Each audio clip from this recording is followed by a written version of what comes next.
Каспий теңізі жер бетіндегі ең ірі көл. Оның солтүстік-шығыс бөлігіндегі суы Қазақстан Республикасының жағаларымен ұласқан. Теңіз деңгейінің айтарлықтай өзгеруі дәл осы өңірге ерекше әсер етеді. Каспий теңізі деңгейінің төмендеуімен NCOC компаниясының Қашаған кен орнындағы өндірістік нысандар аймағында таяздануы кемелер қозғалысын едәуір шектейді. Сол себепті 2021 жылы NCOC компаниясының теңіз кешен нысандарына кемелердің қатынауын қамтамасыз етумен төтенше жағдай кезінде адамдардың эвакуациялануына кепілдік беру үшін қазіргі маршруттардың бойындағы ерекше тайыз учаскелерде теңіздегі навигациялық арналарды бойлай су түбін тереңдету қажеттігі туындады. NCOC аралдарына тікелей өтетін алаңдағы навигациялық арналардың ұзындығы 32 км және аралдар арасындағы ұзындығы 24 км. Навигациялық арналардың жалпы ауданы 29 шаршы километр. Бұл бүкіл солтүстік Каспий ауданының 0,36%-нан аспайды. NCOC компаниясының кеме қатынасы маршруты Маңғыстау облысында орналасқан. Қашаған кен орнына логистикалық қолдау көрсететін негізгі база Баутин базасынан басталады. Баутин базасының портынан шыққан теңіз кемелері Каспий аңғары мен Урал-Бороздинас аймағындағы суы терең учаскелермен және содан соң теңіздегі навигациялық жолдармен Қашаған теңіз нысандарына дейін жол жүреді. Қазіргі уақытта теңіздегі навигациялық арналар теңіз логистикалық операциялар тізбегіндегі жалғыз және ең басты коммуникациялық желі болып отыр. Соңғы жылдары Каспий теңізі деңгейінің айтарлықтай төмендеп бара жатқаны байқалып отыр. Соңғы 4 жыл ішіндегі орташа жылдық төмендеуі жылына 20 см шамасынан асты. Батыс Қазақстанда 2024 жылы болған су тасқынына және мемлекеттік органдар Каспий теңізіне құйылатын тұщы су ағынын көбейту үшін жүзеге асырып жатқан қосымша іс-шараларға қарамастан, теңіз деңгейінің төмендеу қарқыны күні бүгінге дейін сақталып отыр. Сондай-ақ уақыт өте теңіздегі навигациялық арналар теңіз деңгейінің қарқынды төмендеуінің, жел толқындардың және жел қума жел бөгет құбылыстарының әсерінен табиғи түрде батпақтанады. Нәтижесінде жобалық тереңдік азаяды. Осыған байланысты теңіздегі навигациялық арналарды су түбіндегі лай шөгіндіден тазарту жұмыстарын жүргізу қажеттілігі пайда болды. 2019-2020 жылдары компания жоспарланып отырған су түбін тереңдету жұмыстарының барлық алаңдарында фондық экологиялық зерттеулер жүргізді. Бұл зерттеу жұмыстары теңіздегі қоршаған ортаның барлық компоненттерін, соның ішінде балықтардың қоректену базасы мен өрістеу жолдарын зерделеуді қамтамасыз етті. 2021 жылы су түбін тереңдету жұмыстары басталғаннан бері әсер ету мониторингі қыстан басқа маусымдардың барлығында жүргізілді. 2023-2024 жылдар аралығындағы кезеңде су түбін тереңдетуден кейін биота мен түптік шөгінділердің қалпына келуіне қосымша мониторинг жүргізілді. Экологиялық мониторинг жүргізу барысында негізінен теңіз суына, түптік шөгінділердің микробиологиясына, су өсімдіктеріне, фито және зоопланктонға, макрозообентосқа, балықтарға, құстарға және итбалықтарға назар аударылды. Теңіз суына жүргізілген зерттеулердің нәтижелері физикалық химиялық параметрлер су организмдеріне арналған оңтайлы шекті мәндерге сәйкес келетінін айғақтап отыр.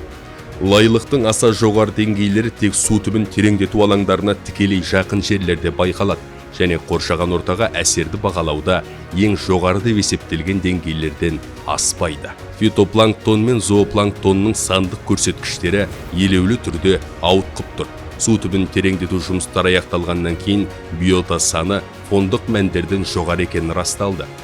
Макробентостың талдамасы көрсеткіштердің маусымдық динамикасы толық қалпына келгенін және көп жылдық мониторинг жүргізу станцияларындағы бентостың ұқсас көрсеткіштерінің динамикасына толық сәйкес келетінін растады. Бұл солтүстік шығыс Каспийдің биоценозының басым бөлігін қамтып отырған саны мен биомассасының төмендеуі табиғи процесс екенін айғақтап отыр.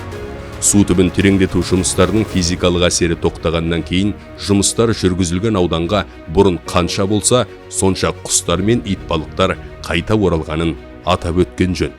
2024 жылға қараған шақта су түбін тереңдету ауданындағы биота 2 жыл ішінде консервативтік бағалаудың 3 жылымен салыстырғанда солтүстік Каспийдің фондық көрсеткіштеріне дейін толық қалпына келді.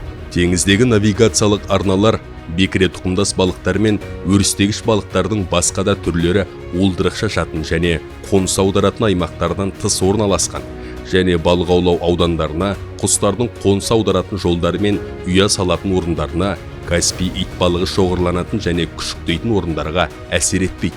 Бекіре тұқымдас балықтар мазалайтын ауданнан қашат және жұмыстар аяқталғаннан кейін қайта оралады. Суасты үйінділер балықтардың қозғалысына кедергі болмайды. Жобалық шешім арқасында балықтар кедергілерді үйінділердің үстімен және жанымен айналып өте алады. Үйінділердің өздері теңіздегі навигациялық арналардың бойында және бір-бірінен 2 километр қашықтықта шахмат тәртібімен орналасқан. Барлық балама нұсқаларды, қауіптерді, сарапшы ғалымдардың пікірлерін және халықаралық озық тәжірибені ескере отырып, қазып алынатын топырақтың навигациялық арналардың орталық сызығынан 540 метр шектерінде төгу туралы шешім қабылданды. Су түбін тереңдету жұмыстарына қарағанда су түбін тазарту жұмыстары кезінде бұрын су түбін тереңдету жұмыстары жүргізілген жобалық тереңдік шектеріндегі оқшау лай шөгінді ғана алынады.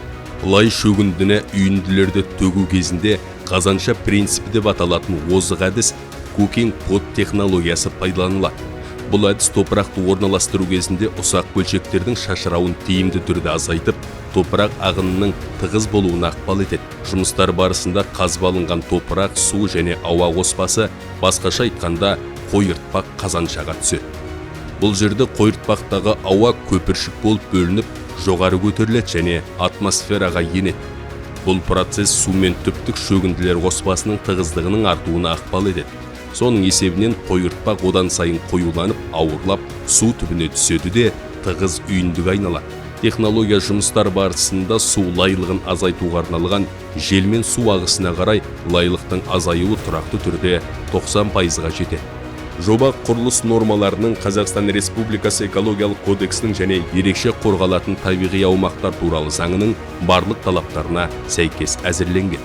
NCOC компаниясы болжауға арналған инженерлік үлгілеу бағдарламаларын қолдана отырып, Каспий теңізі деңгейінің төмендеуіне және батпақтану жылдамдығына қатысты жағдайды қадағалап отырады және тұрақты батиметриялық зерттеулер жүргізеді. Жұмыстарды орындау барысында компания міндетті түрде су түбін тазарту және қазып алынған топырақты орналастыру аймағында экологиялық мониторинг және теңіз суының сапасы мен биота күйіне қосымша зерттеулер жүргізеді. NCOC компаниясы құстарға, ит балықтарға және жануарлар әлемінің басқа да объектілеріне әсерді барынша азайту үшін оларға қадағалау жүргізуді жалғастырады.